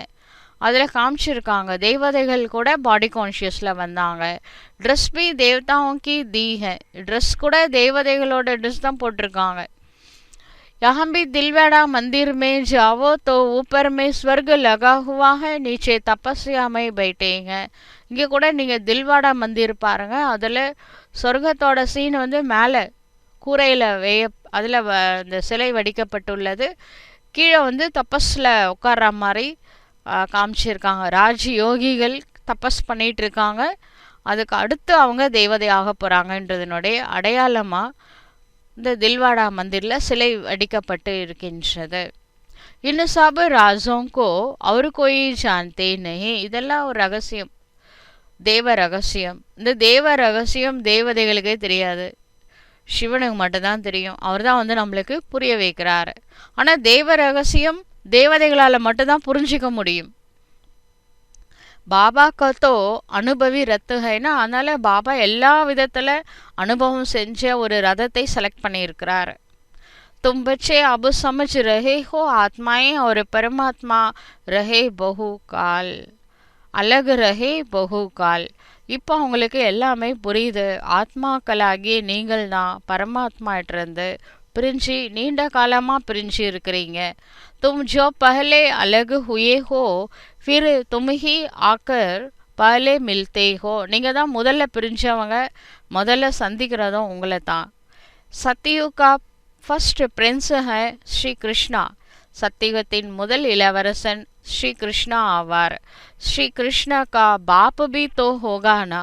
இப்போ ஸ்ரீ கிருஷ்ணா அப்படின்னா அவங்களுக்கு அப்பாவும் இருக்கணும் இல்லையா? श्री कृष्ण के माँ बाप का इतना कुछ दिखाते नहीं है. ஸ்ரீ கிருஷ்ணருக்கு தாய் தந்தை பற்றி அவ்வளவா காமிக்கல பக்தி மார்க்கத்தில். सिर्फ दिखाते हैं माथे पर रख कर नदी से उस पार ले गया. அல்ல இந்த தேவகி வசுதேவ் அவங்கள காமிச்சிருக்காங்க. வசுதேவன் வந்து என்ன பண்ணுறாரு, இந்த கிருஷ்ணரை வந்து தலை மேலே வச்சுக்கிட்டு இங்கேருந்து அந்த யமுனை நதி கிராஸ் பண்ணி தான் யசோதா அம்மா நந்த தேவர் அவர்கிட்ட கொண்டு போய் கொடுக்குறாங்க. இது கொண்டுட்டு போகிறது வசுதேவ். सिर्फ दिखाते हैं माथे पर रख कर नदी से पार ले गया. ராஜாய் ஆதி குச் நஹி திகாயி ஹை. ஆனால் அதை கொண்டுட்டு போகும்போது அவர் ஜெயிலில் தான் இருக்கிறாரு. ஜெயிலில் இருந்து அந்த சிறையில் இருக்கிறவங்க எல்லாரும் தூங்கிட்டு இருப்பாங்க. இவருக்கு மட்டும் அந்த கை விலங்கெல்லாம் அவிழ்க்கப்படும். அப்போ ஒன்றும் ராஜாலாம் கிடையாது, அவர் சிறையில் தானே இருக்கார். அதுக்கப்புறம் அது கொண்டுட்டு போயிட்டு அங்கே போய் நந்த தேவருக்கு போய் அது ஹேண்ட் ஓவர் பண்ணுறதா காமிச்சிருக்காங்க. இவருக்கு ராஜ்யம் இருந்ததா காட்டல. ராஜ்யம் செய்தது கிருஷ்ணா தான், அவங்க அப்பாவை அப்படி காமிக்கல. உன்கே பாப் கி மகிமா கியோ நஹி ஹை. கிருஷ்ணரோட அப்பாவுக்கு ஏன் மகிமை இல்லை? अभी तुम जानते हो इस समय श्री कृष्ण की आत्मा ने अच्छी रीति पढ़ाई पढ़ी है. இப்போ உங்களுக்கு புரியுது, ஸ்ரீ கிருஷ்ணரோட ஆத்மா நல்ல முறையில் படிக்குது. ஜிஸ் காரண மா பாப் சே பி ஊஞ்ச் பது பாயா ஹை. இந்த காரணத்தினால தான் கிருஷ்ணா வந்து அம்மா அப்பாவை விட நிறைய மார்க் வாங்கினதுனால உயர்ந்த பதவி அடைகிறாரு. தும் சம்ஜிதே ஹோ ஸ்ரீ கிருஷ்ண கி ராஜதானி மே தே ஸ்வர்கம் மே தோ தேனா. இப்போ உங்களுக்கு புரியுதா? ஸ்ரீ கிருஷ்ணரோட ரிலேஷன்ஸு ஃப்ரெண்ட்ஸு எல்லாரும் இங்கே பிகேவாக இருந்தவங்க தானே. இப்போ நாமளும் ஒரு காலத்தில் கிருஷ்ணரோட இருந்திருப்போம் அப்படின்னா இங்கேயும் பிகேவாக இருந்திருக்கிறோம். ஃபிர் ஹம் சந்திரவம்சி பனே. இப்போ கிருஷ்ணரோட வந்தவங்க தான் நாமெல்லாம். திரும்பவும் கிருஷ்ண சந்திரவம்சத்தில் வரும்பொழுது நாமளும் சந்திரவம்சத்துக்கு இறங்குறோம். अब फिर सूर्यवंशी बनने के लिए श्रीमत पर चल पावन दुनिया के मालिक बनेंगे. இப்போ நம்ம சூரிய வம்சத்தில் செல்வதற்காக தான் ஸ்ரீமத் படி நடந்து ஆத்மாவை தூய்மை செய்கின்றோம். அதற்கு பிறகு தூய்மையான உலகத்திற்கு எஜமானனாக ஆகின்றோம். हर एक अपनी अवस्था को देख सकते हो. ஒவ்வொருவரும் அவரவருடைய அவஸ்தா எப்படி இருக்குன்னு அவங்கவுங்களே பார்த்துக்கலாம். अगर हम इस समय शरीर छोड़ दें तो किस गति को पाएंगे. ஒருவேளை நான் இப்போ சரீரம் விட்டால் எனக்கு என்ன போஸ்ட் கிடைக்கும்? சத்தியுகத்தில் வைகுண்டத்தில் என்ன பதவி கிடைக்கும்? ஹரேக்கு சமஜ் சக்தி அவங்கவுங்க செய்கிற புருஷார்த்த அனுசார் அவங்கவுங்க அதை புரிஞ்சிக்கலாம் என்ன பதவி கிடைக்கும்னு. जितना बाप को याद करेंगे उतने विकर्म विनाश होंगे. எவ்வளோ நான் சிவ தந்தையை நினைவு செய்கின்றேனோ அந்த அளவு விகர்மம் விநாசமாகும். मनुष्य के ऊपर कोई आफते व दुख आता है व देवाला निकालते हैं तो साधुओं का जाकर संग करते हैं. மனுஷங்களுக்கு ஏதாவது ஆபத்து வருது, துக்கம் வருது, பிஸ்னஸில் லாஸ் ஆகுது, எது நடந்தாலும் சாமியாரை தேடி போகிறாங்க. फिर मनुष्य समझते हैं ये तो भगत आदमी है ठगी तोड़े ही करेंगे. அவங்க என்ன நினைக்கிறாங்கன்னா இவர் வந்து ஒரு சாமியார், ஒரு நல்ல எண்ணத்தோடு தானே போகிறாங்க, இவங்கன்னா நம்மளை ஏமாத்தவா போகிறாங்க அப்படின்னு நினச்சிட்டு போகிறாங்க. ஐசே ஐசே பி 2-4 வருஷமே बहुत धनवान हो जाते हैं. அந்த மாதிரி அந்த சாமியாரை என்ன சொல்கிறாரோ இவங்க செய்கிறாங்க. கடைசியில் 2-4 வருஷத்தில் பெரிய பணக்கார ஆயிடுறாரு. உன்னோக்கே बहुत छिपे हुए पैसे होते हैं. அந்த பைசாவை என்ன பண்ணுறாங்க, நிறைய பைசா சேர்ந்தா அந்த சாமியாரால் தானே கிடச்சிது, அது கொண்டு போய் சாமியாருக்கு கொடுக்குறாங்க. கடைசியில் பார்த்தா அந்த சாமி வந்து பெரிய ஆசாமி ஆயிடுறார். அவருக்கு இந்த பிளாக் மணிலாம் நிறைய சாமியார்கிட்ட சேர்ந்து போயிடுது கடைசியில். ஹரே காப்பனி புத்தி சே சமஜ் சக்தே ஹை. இப்போ அவங்கவுங்களோட புத்தியின் மூலமாக அவங்கவுங்க புரிஞ்சுக்கலாம். तुम्हारे में भी बहुत है जो बहुत कम याद करते हैं, इसलिए बाबा कहते हैं अपना कल्याण चाहते हो तो अपने पास நோட்புக் रखो. உங்களில் கூட சில பேர் பார்க்குறேன் குறைவாக நினைக்கிறீங்க, அதனால தான் பாபா சொல்கிறாரு உங்கள் கூடவே ஒரு நோட் புக் வைங்க. நான் எவ்வளோ நேரம் பாபாவை நினைக்கிறேன்னு நீங்களே செக் பண்ணுங்கள். சார்ட் நோட்டு கரோ, சார்ட்டு வைங்க, நோட் பண்ணுங்கள். हम सारा दिन में कितना समय याद में रहे. நான் ஃபுல் டே எவ்வளோ நேரம் பாபாவுடைய நினைவில் இருந்தேன் அப்படின்னு செக் பண்ணுங்க. मनुष्य तो सारी जीवन की भी हिस्ट्री लिखते हैं. மனுஷாங்க ஃபுல் ஹிஸ்ட்ரி எழுதுறாங்க, வாழ்க்கை வரலாறு. तुमको तो सिर्फ याद का चार्ट लिखना है, अपनी ही उन्नति है. நீங்கள் பாபாவுடைய நினைவிற்கான சார்ட் வச்சா போதும், உங்களோட முன்னேற்றத்திற்காக தான் நீங்கள் யோகா பண்ண போகிறீங்க. बाबा को याद नहीं करेंगे तो ऊंच पद पा नहीं सकेंगे. பாபா சொல்கிறாரு நீங்கள் சிவ பாபாவை நினைவு செய்யவில்லை என்றால் உயர்ந்த பதவியை அடைய முடியாது. விகர்ம விநாஷ் ஹி நஹி ஹோங்கே तो ऊंच पद कैसे पाएंगे. விகர்மம் விநாசம் ஆகவில்லை என்றால் உயர்ந்த பதவியை எப்படி அடைவீர்கள். फिर सजाएं खानी पड़ेगी. பாபாவை நினைக்கலன்னா ஆத்மாவில் இருக்கிற பாவம் அப்படியே நின்று போயிடும். அதுக்கப்புறம் தரம்ராஜ்புரியில் பனிஷ்மெண்ட்டு அனுபவம் செய்ய வேண்டி வரும். மோச்சரா ஜோ நஹி காயேங்கே தோ பது அச்சா மிலேகா. யாருக்கு பனிஷ்மெண்ட் இல்லையோ தரம்ராஜ்புரியில் அவங்களுக்கு நல்ல பதவி அவசியம் கிடைக்கும். மோச்சரா காக்கர் ஃபிர் குச் தோடா பகுத் பது பானா ஏ கியா காம் கா. நீங்கள் பனிஷ்மெண்ட்டோ அடைஞ்சிட்டு பதவியும் குறைஞ்சதுன்னா அது என்ன வேலைக்கு பிரயோஜனம். धर्मराज का मोचरा न खाएं, बेइज्जती ना हो, ये पुरुषार्थ करना है. தர்மராஜோட தண்டனை அனுபவம் பண்ணக்கூடாது. பாபாவுக்கு முன்னாடி அவமரியாதை நம்மளுக்கு கிடைக்கக்கூடாது. இதற்காக முயற்சி செய்யுங்கள்.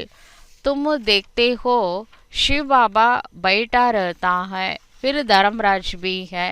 நீங்கள் பார்க்குறீங்க இப்போ சிவ பாபா இருக்கிறாரு, தந்தை ஆசிரியர் சத்துகுருவா. பேக் சைடில் 4 முகனில் 4வது முகம் ஃப்ரண்ட்டில் திரும்பும்போது அது தர்மராஜா இருக்கும். तुमको सब साक्षात्कार कराते हैं. பாபா எல்லாத்தையுமே உங்களுக்கு காட்சியாக காட்டுறாரு. तुमने ये किया था याद है, अब कावो सजा. பாபா வந்து நம்மளுக்கு தான் ரெக்கார்டிங் வச்சுருக்காருல. தர்மராஜி கூட அசிஸ்டண்ட் வந்து பக்தியில் சொல்கிறாங்க அதாவது சித்திரகுப்தன் அப்படின்னு சொல்லுவாங்க. சித்திரகுப்தன் வேறு யாரும் இல்லை, நம்மளுடைய சப்கான்ஷியஸ் மைண்டு. நம்ம செய்கிற ஒவ்வொரு செயலும் எண்ணம் சொல் செயல் மூலமாக எது செஞ்சாலும் நம்மளுக்குள்ள குப்தமாக ரெக்கார்டிங்கில் இருக்குது. அதனால் நம்ம செஞ்ச கணக்கை நாமளே சொல்லுவோமா தர்மராஜுக்கு. அப்போ அவர் வந்து சொல்வாரா இதெல்லாம் பண்ணிங்க, அதனால் இந்த பனிஷ்மெண்ட் அனுபவிங்க. फिर उसी समय सजाएं उतनी ही खाते हैं जितनी जन्म जन्मांतर खाते हैं. அந்த குறைவான நேரத்தில் ஜென்ம ஜென்மமாக ஒரு பனிஷ்மெண்ட் அனுபவிச்சா எவ்வளோ நரக வேதனையாக இருக்குமோ அது ஒரு செகண்டில் நம்ம தர்மராஜ்புரியில் அனுபவிப்போமா. பிச்சாடி மே தோடா ரொட்டி டுக்கடு மிலா உசுசே கியா ஃபாய்தா. அதுக்கப்புறம் என்ன பண்ணுவார், ஏதோ ஒரு பிரஜா பதவி சத்தியம் இல்லாட்டி திரைத்தாகத்தில் தூக்கி போடுவார், ரொட்டி துண்டு போடுற மாதிரி. அதில் என்ன லாபம் இருக்குது. மோச்சரா தோ நெய் காணா செய்யேன்னா அந்த காலத்தில் ஜமீன்தார்கள் வந்து பொழுது போலனா ஏழைங்களை உட்கார வச்சு செருப்பில் 4 அடி அடிச்சுட்டு 2 ரொட்டி துண்டு தூக்கி போடுவாங்களாம். அந்த அவங்க அடியும் வாங்கிக்கிட்டு அந்த ரொட்டி துண்டு அதுக்காக அடியும் வாங்கிப்பாங்களாம். அப்படிலாம் ஒரு காலத்தில் இருந்திருக்காங்க. அந்த மாதிரி நம்ம போய் சிவ பாபாட்ட போய் தர்மராஜ்புரியில் அடி வாங்கிட்டு ஏதோ ஒரு வைகுண்ட பதவி சத்தியகமோ திரைதாயகமோ ரொட்டி துண்டு தூக்கி போடுற மாதிரி ஒரு வேலைக்கார பதவியோ ஏதோ ஒன்று கொடுக்குறாருன்னா அதெல்லாம் நல்லாவா இருக்குது. ஒரு பிகேவாக இருந்துட்டு இப்படிலாம் இருக்கக்கூடாதுல்ல. ஜெய்சே போத்தாமல் நிக்கல்தே हैं, कोई 6 मास का, कोई 12 मास का, कोई तो रोज़ का भी निकालते हैं. அப்போ அந்த மாதிரி பனிஷ்மெண்ட்டும் வாங்கிட்டு பதவியும் குறையுதுன்னா அவங்க அந்த மாதிரி புருஷார்த்தம் பண்ணியிருப்பாங்க. அதனால தான் பாபா சொல்கிறாரு புருஷார்த்தம் நல்லா பண்ணுங்க. அது வந்து ரெக்கார்டு வைங்க, சார்ட் வைங்க. அப்படி பாபா சொன்னால் மட்டும் சில பேர் வைக்கிறாங்க, 6 மாதம் வைப்பாங்க, அவ்வளோதான், ஓம் சாந்தி. சில பேர் 1 வருஷம் வைக்கிறாங்க, அவ்வளோதான். ஆனால் ஒரு சிலர் டெய்லி வைக்கிறாங்க. டெய்லி வைக்கிறவங்களுக்குள்ள நிறைய மாற்றம் வரும் அப்படின்னு பாபா சொல்கிறார். பாப்பு कहते हैं तुम भी व्यापारी हो, நீங்கள் கூட வியாபாரி தானே. कोई बिरला व्यापारी बेहद के बाप से व्यापार करें. ஒரு சில வியாபாரி தான் எல்லைக்கு அப்பாற்பட்ட அப்பாவிடம் வியாபாரம் செய்வார்கள். தன் நஹி தோ தன் மனு தோ ஹைனா. இப்போ கையில் பைசா இல்லாட்டி சேவை பண்ண முடியாது அப்படி இல்லை. உடல் இருக்கு, மனசு இருக்குல்ல, அதில் சேவை பண்ணுங்க. மம்மா என்ன கொடுத்தாங்க? धन नहीं तो तन मन तो है ना, उनको शरीफ भी कहते हैं. मट्टा सट्टा करते हैं ना तुम, तन मन धन देते हो, रिटर्न में 21 जन्म के लिए कितना वर्षा पाते हो. அதனால் ஷரீஃப் அப்படின்னு கூட சொல்கிறாங்க பாபாவை. நம்ம உடல் மனம் பொருள் பாபாட்ட கொடுத்தானா பாபா ரிட்டர்ன் 21 பர்த்துக்கு ரிட்டர்ன் பண்ணுவார். பாபா ஹம் ஆப்கா ஹோ, நம்ம சொல்லணுமா, பாபா நான் உன்னுடையவன். ऐसी युक्ति बताओ जो हमारी आत्मा और शरीर इन लक्ष्मी नारायण जैसा बन जाए. அந்த மாதிரி யுக்தி சொல்லுங்க, நம்ம ஆத்மா சரீரம் ரெண்டுமே லக்ஷ்மி நாராயண் மாதிரி ஆயிடணும். பாபா कहते हैं मैं तुमको कितना गोरा बनाता हूँ. பாபா சொல்கிறாரு, நான் உங்களை வெள்ளையாக மாத்துறேன். ஏகதம் ரூப் ही बदल देता हूँ, உங்கள் ரூபத்தையே டோட்டலாக மாற்றிடுறேன். दूसरे जन्म में तुमको ஃபர்ஸ்ட் கிளாஸ் ஷரீர் மிலேகா, அடுத்த பிறவில உங்களுக்கு முதல் தரமான சரீரம் கிடைக்கும். तुम वैकुंठ में भी देखते हो, तुम जानते हो ये मम्मा बाबा फिर लक्ष्मी नारायण बनेंगे. வைகுண்டத்தில் கூட லக்ஷ்மி நாராயணை பார்க்குறீங்கல்ல, அவங்க இந்த மம்மா பாபா தான் சத்தியுகத்தில் லக்ஷ்மி நாராயண் ஆக போகிறாங்க. எய்ம் ஆப்ஜெக்ட் பி திக்காத்தே हैं, எய்ம் ஆப்ஜெக்ட் குறிக்கோளும் காமிச்சிருக்கிறோம். अब जो जितना पुरुषार्थ करें, இப்போ யார் எவ்வளோ முயற்சி பண்ணுறாங்களோ அப்படி பாக்கியத்தை அடைவார்கள். अगर पुरुषार्थ पूरा नहीं करेंगे, दम चक्र मचाएंगे तो अपना पद भी भ्रष्ट करेंगे. இப்போ நம்ம சரியாக புருஷார்த்தம் பண்ணலை, சும்மா ஊர் சுற்றிட்டு இருந்தோம், பாபாவை நினைக்கலன்னா பதவி கூட குறைஞ்சி போயிடும். நாளைக்கே நம்மளை கேள்வி கேட்கக்கூடாது. अच्छा, मीठे मीठे सिकीलते बच्चों प्रति माता पिता बाप दादा का याद प्यार और गुड मॉर्निंग. रूहानी बाप की रूहानी बच्चों को नमस्ते. हम रूहानी बच्चों की रूहानी बाप को नमस्ते. धारणा के लिए मुख्य सार. फर्स्ट पॉइंट, अपनी अवस्था की जांच स्वयं ही करनी है. தன்னுடைய மனோநிலை எப்படி இருக்கின்றது என்று தன்னை தானே சோதனை செய்ய வேண்டும். अपने कल्याण के लिए डेली டைரி रखनी है. தன்னுடைய நன்மைக்காக தினமும் டைரி வைக்க வேண்டும். जिसमें याद का चार्ट नोट करना है. அந்த டைரியில் நான் இன்னைக்கு எவ்வளோ நேரம் பாபாவை நினச்சேன், சார்ட் நோட் பண்ண வேண்டும். செகண்ட் பாயிண்ட், बेहद के बाप से सच्चा सच्चा व्यापार करना है. எல்லைக்கு அப்பாற்பட்ட தந்தையிடம் உண்மையிலும் உண்மையான வியாபாரம் செய்ய வேண்டும். अपना तन मन धन बाप हवाले कर 21 जन्म के लिए रिटर्न लेना है. தன்னுடைய உடல் மனம் பொருள் அனைத்தையும் பாபாவிடம் ஸ்வாகா சமர்ப்பணம் செய்து 21 பிறவிகளுக்கான ரிட்டர்ன் வாங்க வேண்டும். நிக்ஷய் புத்தி பன் अपना कल्याण करना है. நம்பிக்கை புத்தி உடையவர்களாகி தனக்கு தானே நன்மை செய்ய வேண்டும். வரதான், खुशी के साथ शक्ति को धारण कर विघ्नों को पार करने वाले विघ्न जीत भव. குஷியின் கூடவே சக்தியை தாரணை செய்து விக்னங்களை கிராஸ் செய்யக்கூடிய கடக்கக்கூடிய விக்ன ஜீத் பவ, விக்னங்களை வென்றவர் ஆகுக. जो बच्चे जमा करना जानते हैं वह शक्तिशाली बनते हैं. எந்த குழந்தைகள் சேமிப்பு கணக்கை வைக்க தெரிந்துள்ளார்களோ அவர்கள் சக்திசாலியாக ஆவார்கள். यदि अभी अभी कमाया अभी अभी बांटा स्वयं में समाया नहीं तो शक्ति नहीं रहती. இன்னைக்கு சம்பாதிச்சது இன்றைக்கே செலவு பண்ணிட்டா அப்புறம் கையில் பைசா இருக்காது. அதே மாதிரி பாபாட்டிருந்து வாங்கினது இன்னைக்கு நம்மளுக்கே பத்தாம போயிடுச்சுன்னா நம்ம எவ்வளோ சேர்த்து வைக்க முடியும் சக்தியா? सिर्फ बांटने का दान करने की खुशी रहती है. இப்போ நம்ம நாலேஜ் கேட்குறோம், அதை தாரணை பண்ணாமல் நம்ம தானம் கொடுக்குறோம் அப்படின்னா இதை பகிர்ந்து அளிக்கும் போது ஒரு குஷி கிடைக்கும், சேவை பண்ண ஒரு குஷி கிடைக்கும். அந்த குஷியோடு நின்றுமே தவிர சக்தியாக அது மாறாது. खुशी के साथ शक्ति हो तो सहज ही विघ्नों को पार कर विघ्न जीत बन जाएंगे. இப்போ நாலேஜ் கிரகணம் பண்ணி அதை நாம தாரணை பண்ணும் பொழுது தான் சக்தியாக மாறும். சேவை பண்ணால் குஷி கிடைக்கும், அப்ளை பண்ணால் சக்தி கிடைக்கும். சக்தி இல்லாமல் குஷி மட்டும் இருந்தால் பிரச்சனை வரும்போது நம்ம அந்த விக்னங்களை கிராஸ் பண்ண முடியாமல் போயிடும். தடைகளை வெல்ல வேண்டும் என்றால் சக்தி தேவைப்படுகின்றது. அப்போ வெறும் குஷி மட்டும் பத்தாது, சக்தியும் வேணும். அப்போ தான் நம்மளுக்கு வரக்கூடிய பிரச்சனைகளை நாம் கிராஸ் பண்ண முடியும். फिर कोई भी विघ्न लगन को डिस्टर्ब नहीं करेंगे. அப்போ நம்ம நல்லா ஸ்ட்ராங்காக இருந்தால் எந்த பிரச்சனை வந்தாலும் நாம் பரமாத்மாவுக்கும் நம்மளுக்கும் இருக்கிற லகன் யாரும் டிஸ்டர்ப் பண்ணவே முடியாது. इसलिए जैसे चेहरे से खुशी की झलक दिखाई देती है ऐसे शक्ति की झलक भी दिखाई दे. அதனால் நம்மளுக்கு இந்த ஞானத்தினால யோகத்தினால நம்மளுக்கு கிடைக்கிறது குஷியும் கிடைக்குது, சக்தியும் கிடைக்குது. இது நாம் குஷி மட்டும் நம்ம சேவை பண்ணுறதுனால குஷி மட்டும்தான் கிடைக்கும், தாரணை செய்தால் சக்தி கிடைக்கும். இப்போ உங்கள் முகத்தில் பாபா எதிர்பார்க்குறாரு குஷியும் தெரியணும், சக்தியும் தெரியணும். தாரணையும் பண்ணுங்க, மற்றவங்களுக்கு சேவையும் பண்ணுங்க அப்படின்னு சொல்கிறாரு.